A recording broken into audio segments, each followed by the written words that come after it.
Évangile selon Matthieu, chapitre 7. Ne jugez point, afin que vous ne soyez point jugés, car on vous jugera du jugement dont vous jugez, et l'on vous mesurera avec la mesure dont vous mesurez. Pourquoi vois-tu la paille qui est dans l'œil de ton frère, et n'aperçois-tu pas la poutre qui est dans ton œil?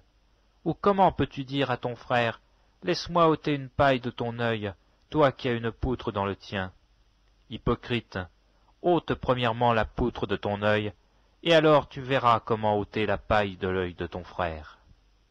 Ne donnez pas les choses saintes aux chiens, et ne jetez pas vos perles devant les pourceaux, de peur qu'ils ne les foulent aux pieds, ne se retournent et ne vous déchirent. Demandez, et l'on vous donnera. Cherchez, et vous trouverez. Frappez, et l'on vous ouvrira. Car quiconque demande reçoit. Celui qui cherche trouve, et l'on ouvre à celui qui frappe. Lequel de vous donnera une pierre à son fils s'il lui demande du pain? Ou s'il demande un poisson, lui donnera-t-il un serpent? Si donc, méchants comme vous l'êtes, vous savez donner de bonnes choses à vos enfants, à combien plus forte raison votre Père qui est dans les cieux vous donnera-t-il de bonnes choses à ceux qui lui demandent?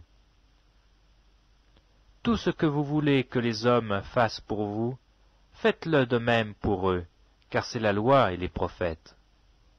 Entrez par la porte étroite, car large est la porte, spacieux est le chemin qui mène à la perdition, et il y en a beaucoup qui entrent par là. Mais étroite est la porte, resserré le chemin qui mène à la vie, et il y en a peu qui les trouvent. Gardez-vous des faux docteurs, ils viennent à vous en vêtements de brebis, mais au-dedans ce sont des loups ravisseurs.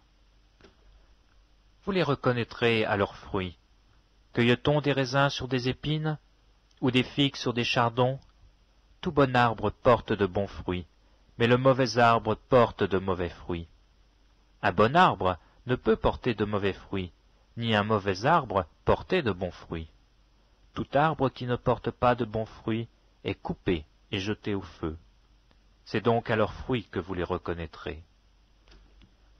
Ceux qui me disent « Seigneur, Seigneur » n'entreront pas tous dans le royaume des cieux, mais celui-là seul qui fait la volonté de mon Père qui est dans les cieux. Plusieurs me diront en ce jour-là « Seigneur, Seigneur, n'avons-nous pas prophétisé par ton nom? N'avons-nous pas chassé des démons par ton nom? Et n'avons-nous pas fait beaucoup de miracles par ton nom ?» Alors je leur dirai ouvertement, « Je ne vous ai jamais connus, retirez-vous de moi, vous qui commettez l'iniquité. » C'est pourquoi quiconque entend ces paroles que je dis et les met en pratique sera semblable à un homme prudent qui a bâti sa maison sur le roc. La pluie est tombée, les torrents sont venus, les vents ont soufflé et se sont jetés contre cette maison. Elle n'est point tombée parce qu'elle était fondée sur le roc. Mais quiconque entend ces paroles que je dis et ne les met pas en pratique sera semblable à un homme insensé qui a bâti sa maison sur le sable. La pluie est tombée, les torrents sont venus, les vents ont soufflé et ont battu cette maison.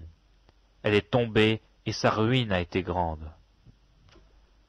Après que Jésus eut achevé ses discours, la foule fut frappée de sa doctrine, car il enseignait comme ayant autorité, et non pas comme leurs scribes.